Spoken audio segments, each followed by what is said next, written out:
자, 완장을 설명드리겠습니다. 고등학교 1학년 교과서고요. 윤은길 작가가 유명하기 때문에 여기저기 다 나오죠. 그래가지고 뭐 6.25 전후로 뭐 일제강점기 때부터 6.25 우리나라 그 현실을 잘 그려낸 소설을 많이 썼습니다. 그래서 이거 말고도 못 쓴 게 하도 많아가지고 기억이 안 나는데 엄마의 말뚝이랑 그다음에 아홉켤레 구두? 이것도 윤은길 씨인가? 어쨌든 그런 식으로 소설 너무 많이 썼어요. 고등학교 1학년 교과서에 거의 대부분 아니면 거의 하나씩 무조건 들어가 있어요. 그래서 이 금성교과서 말고도 박한수도 들어가 있고 비상교과서 그 다음에 뭐 어디 보자 뭐 천재 쪽에도 들어가 있고 신사고 쪽에도 들어가 있고 많이 들어가 있어요. 그래서 얘는 1960년대라고 해야 되나? 이게 쭉 가요. 일제강점기부터 6.25부터 이게 쭉쭉쭉쭉쭉 가는 부분인데 여기는 이제 다 그 이후예요. 그 이후 한 60년대 정도를 생각을 해주시면 됩니다. 그래서 보시면은 장편 소설, 세대 소설 써있고 뭐 풍자, 해악, 향토, 외야, 시골이에요. 배경이 공간적 배경이 시골입니다. 그래서 주제 부당한 권력 생태에 대한 비판이에요. 그러니까 사회적 풍자도 가능한 거겠죠. 왜 60년대, 70년대는 뭐 이승만 대통령의 그런 부정선거라든지 아니면 이제 그 다음에 박정희 독재 정권 같은 게 나오기 때문에 그런 것들을 다 싸잡아서 풍자 비판한 거일 수도 있습니다. 자, 상징적인 소재인 완장. 완장이 뭐예요? 팔에 차는 거죠. 그래서 뭐 축구할 땐 주장 완장. 그 다음에 너네 학생부도 완장을 차죠. 그래서 뭐 잡고 하잖아. 그걸 활용해서 주제를 표현하죠. 이 완장이 바로 부당한 권력을 상징을 하고요. 어리석은 인물을 통해 풍자 해악을 활용하여 권력의 의미를 돌아보게 한다. 여기서 어리석은 인물은 바로 주인공입니다. 주인공이 빠가예요. 그냥 진짜 인생 집 멋대로 살다가 나락간 인물이거든요. 그러다가 이제 완장 차고 좀 관리인을 하는데 그걸 가지고 막 이제 자기가 뭐라도 됐냐 막 그러다가 한 방에 나가 떨어지죠. 그리고 방언을 활용하여 사실성 현장감 강조한다. 사투리 써서 봅시다. 그냥 바로 읽어볼게요. 그래서 앞부분 줄거리.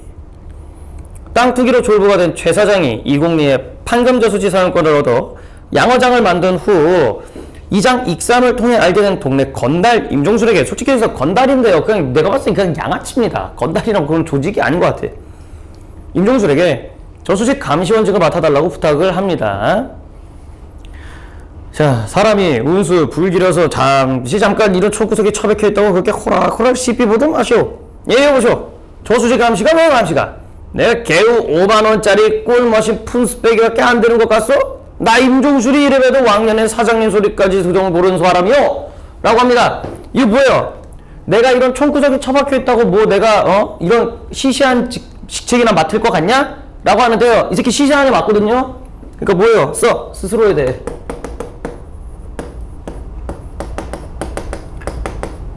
과대평가. 지가 뭐 된 줄 알아요? 그러면서 내가 겨우 5만원짜리 꼴맛은 푼수빼기밖에 안 되는 것 같소? 거기 밑줄 치세요. 그래서 지금 뭐 하고 싶은 거야? 좀 있어 보이려고 하고 싶은 거야. 가오 잡고 그런 거 싶은 거지. 이런 시시한 일 안 한다 이거죠. 여기 뭐야?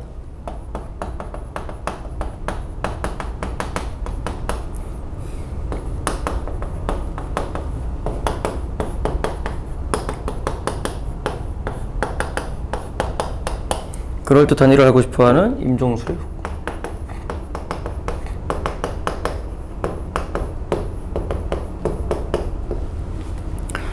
그래서 나 임종술이 이래봬도 왕년에 사장님 소리까지 들어본 사람이다 라고 하는데요. 구랍니다. 여기도 밑줄 치고 쓰세요. 임종술의 허풍.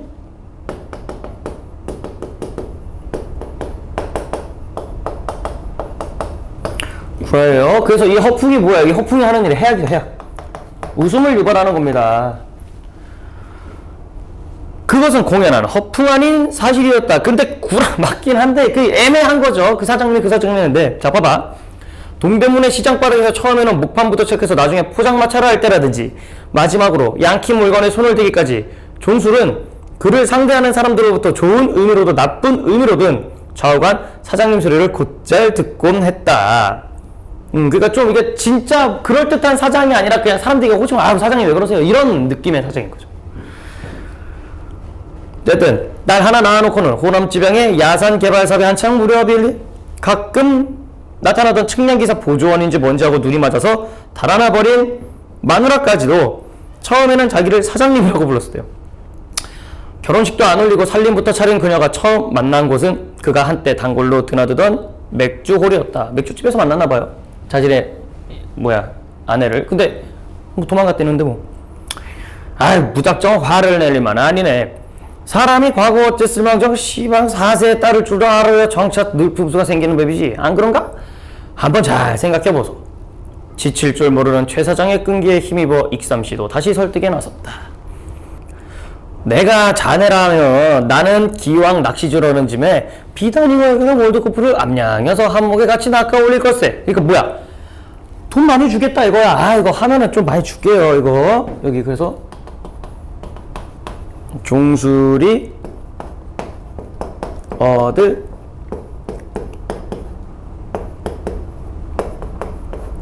이걸 제시.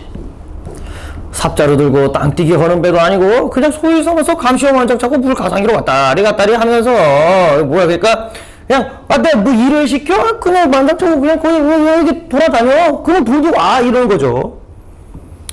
완장이요? 완장에 갑자기 눈이 돌았어요. 그렇다. 완장 바로 그것이다. 그것이 순간적으로 종술의 흥분한 머리를 무섭게 때려서 갑자기 멍한 상태로 만들어 놓은 것이었다. 팔에다 차는 그 완장 말입니까? 종술의 천지스러운 질문에 바보 천지란 말 아시죠? 그 병신이라는 소리야 바보 천지.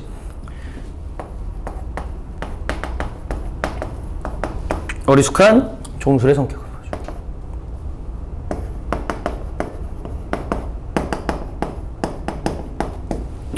그런 천치스러운 질문에 최 사장은 또다시 그 어울리지 않는 너터루숲을 고탕하게 터뜨렸다. 어울리지 않는 너터루숲이라고 하니까 그 최 사장이 그렇게 막 사람이 겉모습이 좀 너터루숲 지을 그건 아닌가 봐요. 그래서 이거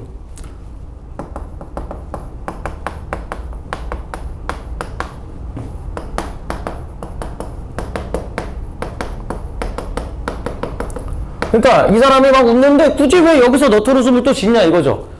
뭔가 꿍꿍이가 있는 것처럼.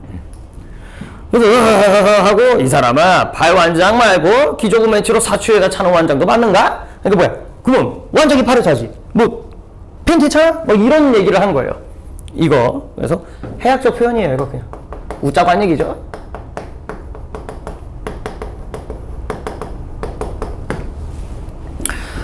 완장이란다. 왼쪽 팔에 끼고 다니는 그 완장 말이다. 본래 잽싼 데가 있는 최 사장이었다. 우연히 튀어나온 완장이란 말에 놀랍게도 민감한 반응을 보이는 종술의 허점을 간파하고는 쥐란 놈이 곡간벽에 구멍 뚫듯 거기를 집중적으로 공격하기로 마음먹었다. 그러니까 뭐예요? 지금 좀 속담 비스무리한 얘기를 써서 표현을 하고 있는 건데 쥐가 어디에 딱 빈 곳을 딱 찾았다 이거예요. 그래서 해학적 표현 쓴 거예요. 그래서 최 사장이 눈치가 싹 빨라요. 그래서 이 새끼 완장 좋아하네? 알아채고 그 부분만 계속 후배 판단 소리죠. 그래서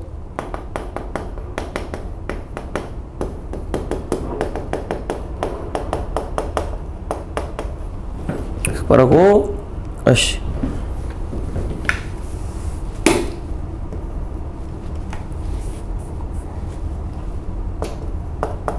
약삭발은 어디 갔어? 성격을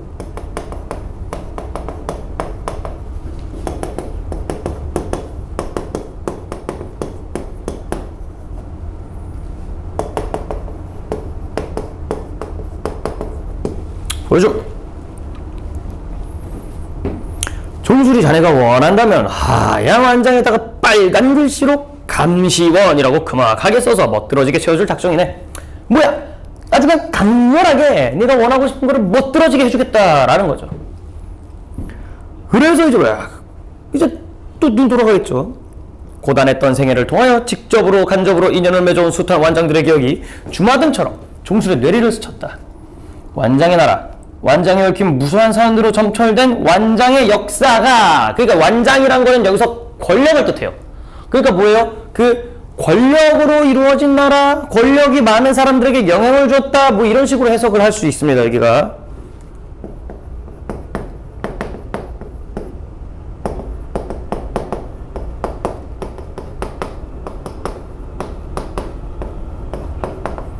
어우, 이거 거의 많은 사람들에게 영향을 미치.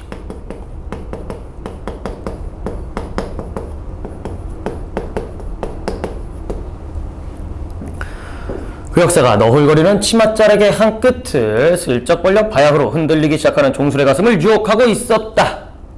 왜? 그만큼 완장의 환장한 새끼니까. 여기서부터는 이제 뭐냐면요, 시장 경비나 방범들의 눈을 피해 여기 부분은 얘가 완장에 시달리던 옛날 이야기예요. 그러니까 종술이 뭔가를 하려고 할 때마다 얘가 좀 불법적인 일을 많이 했어요. 그래가지고 뭐만 하면 감시원 새끼들, 단속반, 경찰 맨날 따라와.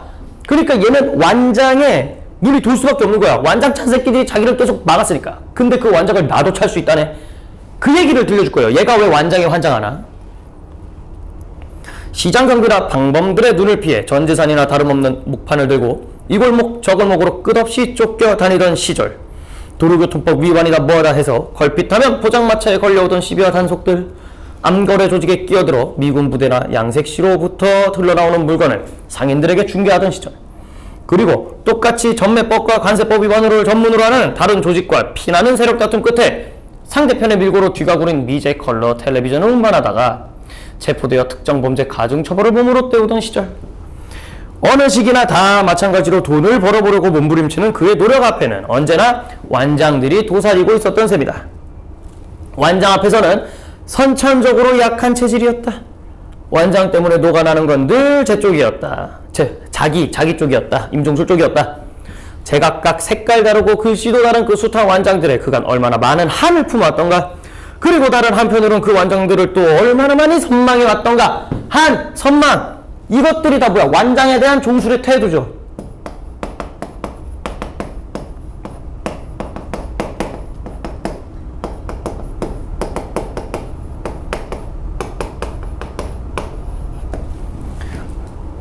한도 생기고 선망도 있어요. 그러니까 나 완장 채워준대요. 그러니까 이거 혹하죠. 나도 그 새끼들처럼 막 권력을 부릴 수 있겠네? 라고 이제 생각을 하겠지.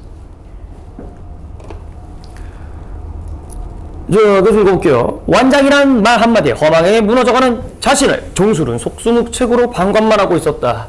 왜? 내가 봤을 때 얘 이미 거의 넘어왔어요. 이미 거의 넘어왔어. 아들한테서 저수지 감시원으로 취직했다는 얘기를 듣고 육순이 내일 모레인 우남댁은 3년 묵은 처지에 갈아 내려앉은 듯한 상쾌함을 맛보았다. 왜? 아들이 개 차반인 거지도 아는데 드디어 번듯한 직장이 생겼으니까 다행이다 라는 거죠. 엄마 입장에선. 동네 당부잣집 유채밭에 날품으로 옷걸음을 주고 오는 길인데 쌓이고 쌓인 하루의 피곤이 말끔히 가시는 기분이었다. 월급 5만원에 많고 적음이 문제가 아니었다. 왜? 그만큼 내 아들이 직장을 가졌다. 취직했다라는 거죠. 삭신이 뒤틀리지 않는 한은 늙어 죽는 날까지 무슨 짓을 해서라도 손녀 하나 있는 것 자기 손으로 거두기로 이미 각오가 되어 있었다. 이게 뭔 소리야? 내가 손녀까지 키우겠다는 생각을 하고 있었대요. 그만큼 헌신적이죠. 설령 무보수로 일한다 하더라도 상관없었다. 문제는 사람 됨됨이에 있었다. 왜? 자기 아들이 딱 봐도 양아치 새끼니까. 4대 육신 나무랄 데 없는 장정이 반거충이로 펀둥펀둥 먹고 대학 다니면서 이게 사실상 이게 그냥 웃자고 하는 소리예요. 먹고 대학이 뭐냐면 그냥 너 뭐 어디 대학 나서 나 먹고 대학 그러니까 뭐 먹고 그냥 맨날 백수야 백수 그냥 백수로 이렇게 표현했어. 사시장적 말썽이나 질러 쌓는 통에 동네 안에 그나마 밥줄 이어가 나가기도 차츰 점직해지는 판국이었다. 그러니까 이 부분 4대 욕심부터 판국이었다까지 이거 그냥 해역적 표현이에요. 웃기라고 쓴 거야. 안 웃기지 근데 우리는. 이게 웃긴다? 나이가 한 70 정도 됐을 겁니다 너가. 그 다음에 남들한테 손가락질 안 받고 살아도 감지덕지 환감할 지경인데 거기에다 또 취직까지 했단다. 망나니 외아들한테서 30년 만에 처음 받아보는 효도인 셈이었다. 지지리도 호러미에 속을 썩여온 자식이 아니던가. 월급이 많들한테 많지 않은 일도 별로 없거든요. 그죠? 감시원 완장이나 차 도리가 없어. 감지원 완상이나 차고 슬슬 바람 쐬기 겸 대부뚝이나. 근데 여기서 어머니가 완장에 눈이 돌아요. 왜? 어머니도 완장 좋아하는 게 아니라 어머니 완장 싫어요. 어머니가 느끼는 기쁨이 여간만 큰 것이 아닌 줄 익히 아는지라 종술은 그 기쁨을 더욱 배가시킬 요량으로 별거 아닌 척, 대수롭지 않은 척 그냥 뭐 이런 거 해요 라고 얘기했대요. 무심히 짓거림으로써 극적인 효과를 넣었다. 그러나 우남댁의 귀에는 그 말이 결국 무심하게 들리지 않았다. 결국 애당초 의도했던 그대로 극적인 효과가 나타나고만 삽니다. 이게 좀 주의적인데 종술은 어머니가 더 기쁘라고, 종술의 의도는 이거였죠. 뭐 그냥 이거 별거 아니고 이거 해요 엄마. 그 엄마가 더 기뻐할 줄 알았던 거지. 그래서 완장 얘기도 한 건데 어머니 입장에서는 완장이 싫어해요. 그건 이따 이유가 나오거든요 뒤에. 그러니까 어머니 뭐 완장 하면서 더 극적인 효과가 나긴 한 거죠. 그래서 여기 어디 갔어? 그래서 이거 어디 갔어? 애당초 의도했던 그대로 극적인 효과가 나타나고 만 셈이었다. 거기 있죠. 그 극적인 효과긴 하지만 우남댁은 기뻐하는 것이 아님이라고 따로 써주세요. 거기 극적인 효과 부분에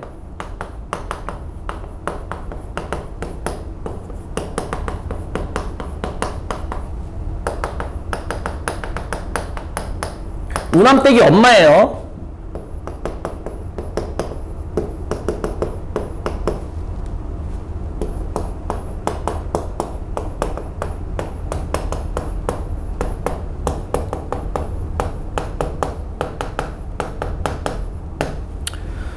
무엇이야? 완장이야?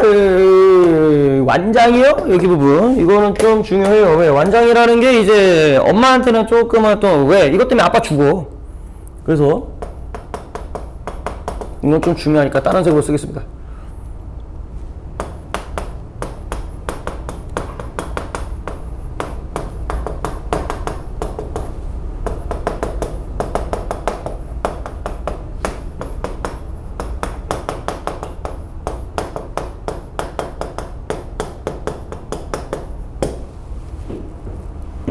예, 요짝 왼팔에다 감시 완장 저가에 들어고 손실을 들기로 했구먼요.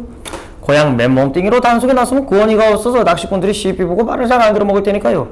권위, 이것이 바로 임종술이 갈망하는 것입니다.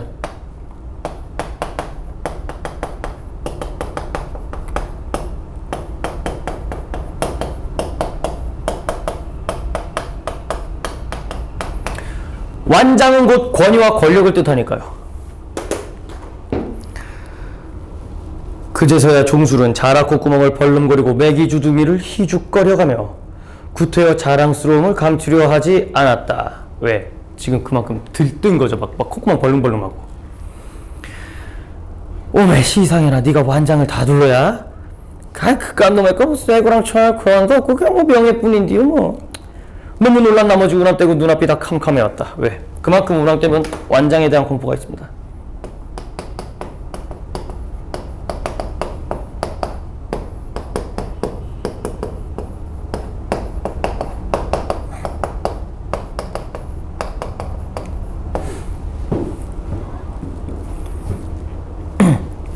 처음 맛본 기쁨이 마을회관 옆 공동수도에 푼수 지나지 않은 것이라면 나중에 느낀 놀라움은 넓은 저수지하고도 맞먹을 정도로 그 규모가 대단한 것이었다.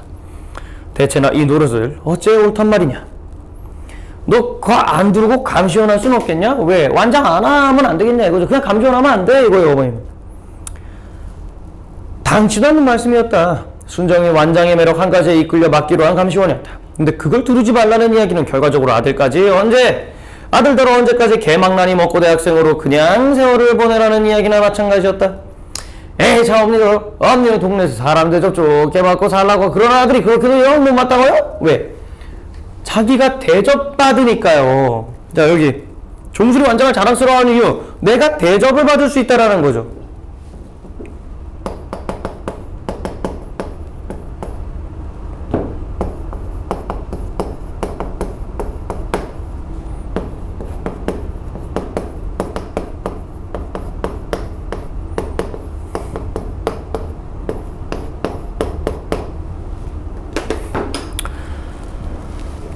돌아가신 양반 생각이 나서 안 그러냐. 자 돌아가신 양반 아버지예요.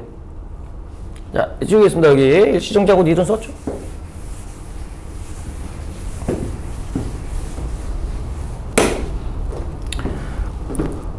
아버지 말이 나오는 바람에 자 아버지 왜?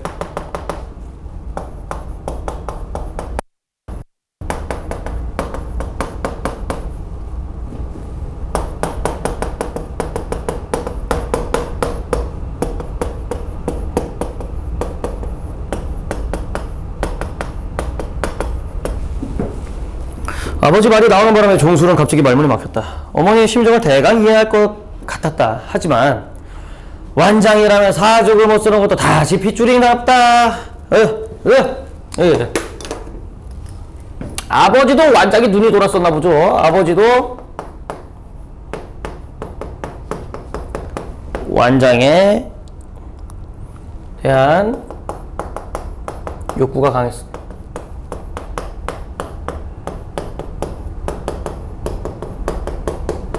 근데 아버지가 완장으로 어떤 일이 거시기 했는지는 지문에 안 나와요. 그래서 이따가 내가 그냥 설명해 줄 겁니다. 그 완장하고 이 완장을 엄연의 승질부터가 다르단 말이오. 홧김에 종수는 그에 또 목리를 부리고 말았다. 목리, 그러니까 심술을 불렸다.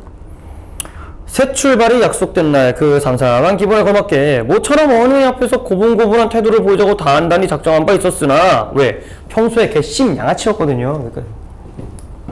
그러니까 오늘은 좀 말 잘 들어야지 라고 했던 거죠. 왜? 평소에는 불속성 효자였으니까요.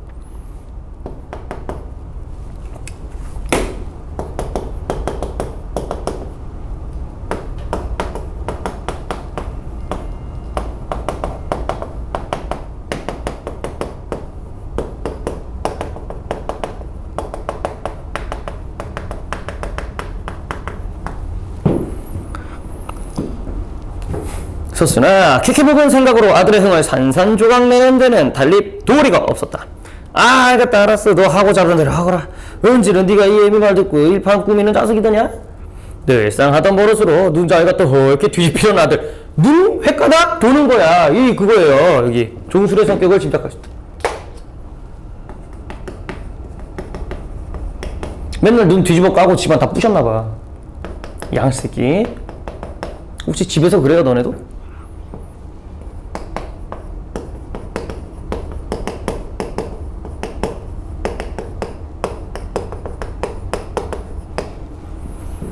눈을 헐게 뒤집히는 아들을 보고 우담댁은 황망히 막설을 했다. 중략이죠. 그래서 뭐 어떤 일이 있었는지는 이따가 내가 얘기를 드릴 거고, 일생을 통해서 우담댁이 맨 처음 완장하고 맞닥뜨린 것은 외정 말기, 일자감정기 말기, 남원에서였다. 자, 거기 괄호치세요. 우담댁에 대한 기억을 떠올린 거.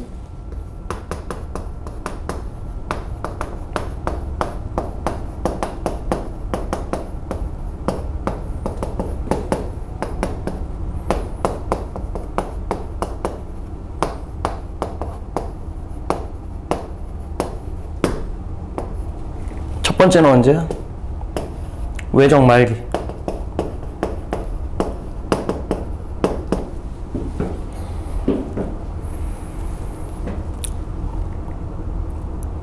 그 전에도 더러 완장을 구경하긴 했으나 그것이 그렇게도 어마어마하고 무시무시한 것일 줄은 그 무렵에야 비로소 뼈저리게 절감할 수가 있었다. 일본군 헌병들이었다. 그들이 차고 다니는 하얀 바탕에 빨간 글씨로 뭐라 써있는 거야? 헌병 아닙니까 이거? 헌병이라고 적힌 완장이었다.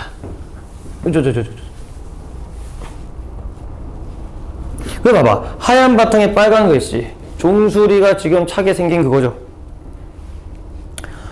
식구들의 1년 양식을 공출로 거저 빼앗길 수는 없다며 남편은 쓰지 않고 비워두던 건너방의 구들장 밑에다 깊은 굴을 파고 그 속에 나락가마들을 감춰두었다. 왜? 일본이 수탈하는 거 그냥 그대로 뺏기기 싫어가지고 숨긴 거죠. 그 다음에 여기 이거는 뭐 그냥 합시다. 그냥 강렬한 이미지 그거고요. 여기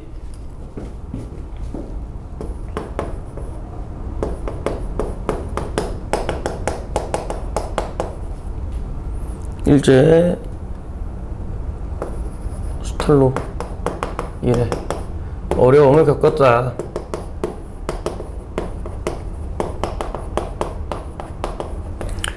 그래서 이걸 어떻게 한 거야? 숨긴 거죠. 근데 그것이 누군가의 고자질로 발각되어 곡식은 곡식대로 압수당하고 우남댁은 나편과 함께 헌병대로 끌려갔다. 우남댁은 그래도 여자의 몸에서 귀싸대기 몇 대 얻어맞고 구두발길을 몇 번 걷어차인 다음 풀려날 수 있었으나 남편의 경우는 그게 아니었다. 해마다 얻은 소출로 보아 감춘 나락이 그것뿐일 리가 없다며 다른 것도 마저대라고 계속 족치는 바람에 그는 아주 혼쭐을 당했다. 콧구멍으로 고춧가루물도 마시고 꽁꽁 묶인 다리 사이에 끼운 강목으로 줄이도 틀리고. 이 부분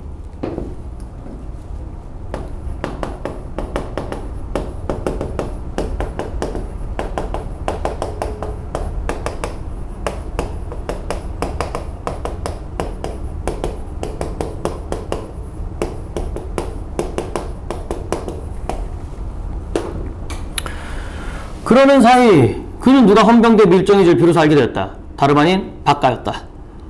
전에 언젠가 몹시 감을 들었을 때 해에 박가하고 험악하게 물고 싸움을 벌인 적이 있었는데, 그러니까 가뭄일 때 물 가지고 싸웠나 봐요. 그때 그는 박가의 허벅지를 삼날로 찍어서 싸움을 끝냈었다. 미친, 존나 아팠겠다. 며칠간의 닭달질로 남편은 초벌 주검이 되어 헌병대 경찰서에 넘겨졌다. 그리고 경찰에서 구류를 산 다음 마구 구류를 산 다음 거의 한 달 만에 풀려났다. 헌병대에서 손가락 사이 굵은 막대기를 끼우고 마구 비트는 고문을 받아 남편의 오른손은 불구가 되어 있었다. 그 때문에 남편은 박가한테 더욱 이를 갈았다. 복수심에 불타는 남편. 왜? 박가가 지금 꼬질러서 지금 내가 개 털렸죠. 그러다 보니까 이제 뭐야, 나 박가 저 새끼 가만두지 않겠다라는 거죠. 그러면서 이제 뭐야, 완장을 찰 일만 있으면 어떻게든 차가지고 저 새끼 조지려고 했던 거지.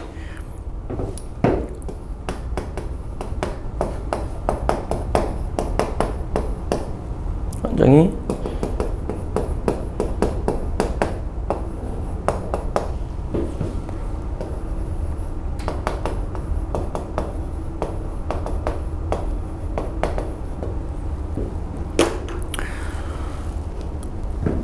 그런 남편은 우람댁은 굳고 말렸다. 완장을 찬 일본군 헌병이라면 생각만 해도 몸서리가 처지기 때문이었다. 특히 헌병대에서 보조원으로 일하는 조선 사람들이 같은 조선 사람한테 심하게 굴었었는데, 우남댁은 그 헌병 앞에서 꼼짝도 못하고 손발처럼 시키는 대로 움직이는 걸 직접 눈으로 보았기 때문에 완장에 대한 공포심이 더욱 커졌던 것이다. 그러니까 조선 사람인데 친일파 새끼리 같은 사람을 조지고 있었던 그런 거지. 이거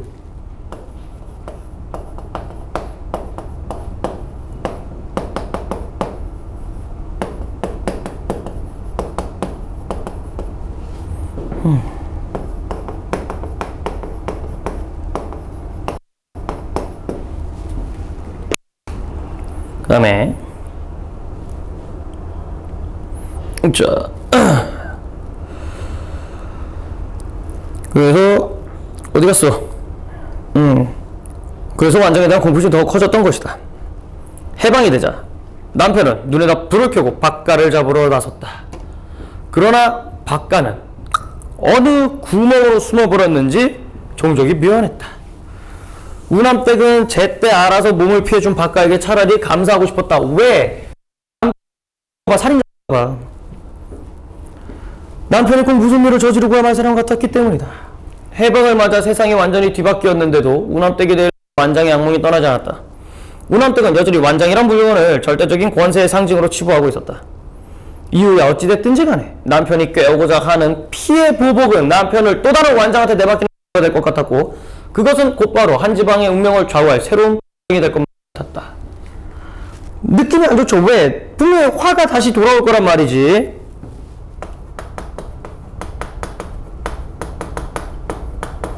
우남댁에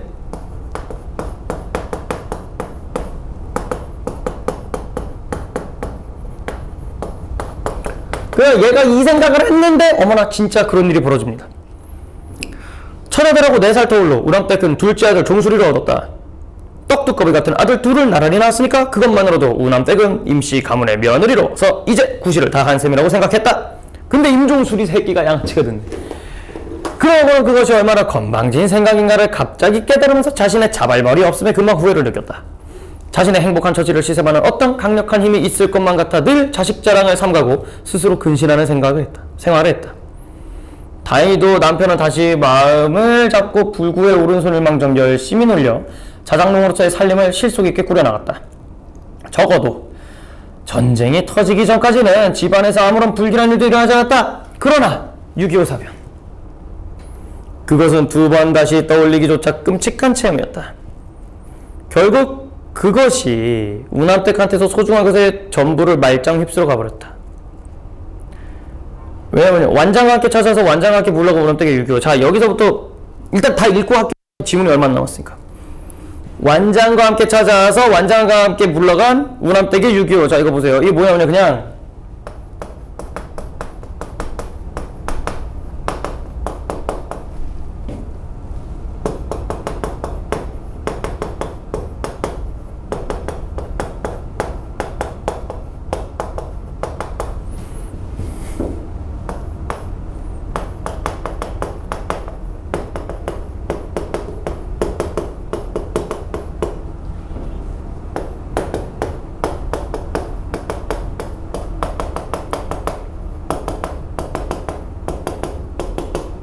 이거에 대한 자세한 스토리는 다 읽고 얘기를 드릴게요.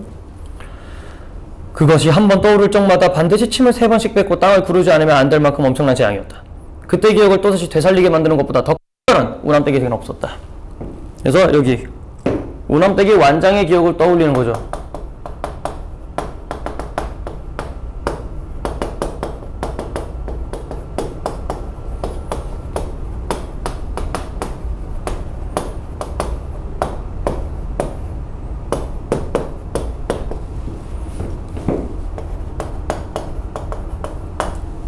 (6.25) 전쟁 때 일어난 일입니다. 그러면 이때 무슨 일이 있었냐면요. 그냥 말로만 들으세요. 6.25 때 이제 남편이 이제 북한이 밀고 들어왔을 때 북한 쪽에 붙었어요. 그래서 북한군의 이제 자위대 완장을 차고 있었는데, 그래서 어떻게 이 완장을 차고 자신을 밀고 했던 그 박가한테 가죠. 박가를 이제 조질라고. 그래서 남편은 완장으로 인해 점점 폭력적으로 변했어요. 결국 원수인 박가를 찾아내서 인민재판장에서 결국 죽입니다. 박가를. 근데 봐봐, 그러자 다시 우리나라가 남한이 밀고 올라갔죠. 그렇게 되는 순간 어떻게 됩니까? 남편은 나가리죠. 왜? 북한군에 걸려고 휘두었을까? 북한에 걸려고 휘두었을까? 이제 빨갱이가 된 거지, 남한 쪽에서는. 그래서 이제 남편이 산으로 들어가 숨는데 이웃 주민의 신고로 남편이 발각이 돼서 죽어요. 거기다가 또 뭐야? 우남댁은 또 이제 아들 둘을 데리고 밤에 몰래 도망가 객지로 떠돌다가 아들이 홍역으로 또 죽습니다. 박가를 죽이고 박간의 가족들이 얘네 아빠를 또 죽이러 온 거죠. 그러니까 이게 어쩔 수가 없이 그냥 당한 거죠. 그래서 큰아들까지 잃게 되었습니다. 그럼 임종술은 어떻게 되냐? 임종술이 뒤에 보시면 전체 줄거리가 있죠? 그래서 이제 뭐 여기서 그냥 진짜 지 맘대로 막 해요. 지 맘대로 하다가 이제 뭐 어떻게 됩니까? 이제 감시원이 필요 없어요. 그래서 그냥 토사구팽 당합니다. 토사구팽 당하고 막 여기저기 난리 치다가 왜 내가 또 이걸 하냐 하다가 또 이제 경찰한테 신고당하고 쫓기고 지랄이 납니다. 그래서 이제 부월이라는 애가 종수를 잘 설득해서 째까죠. 부월이라는 애가 또 종수리를 좋아했대요. 어쨌든 옆에가 전체 줄거리도 있으니까 뒷부분 궁금하신 부분은 그 부분 읽어보시고요. 평가 문제집 풀고 모르는 거 질문하시고 와서 또 문제 더 풀어봅시다. 수고했습니다.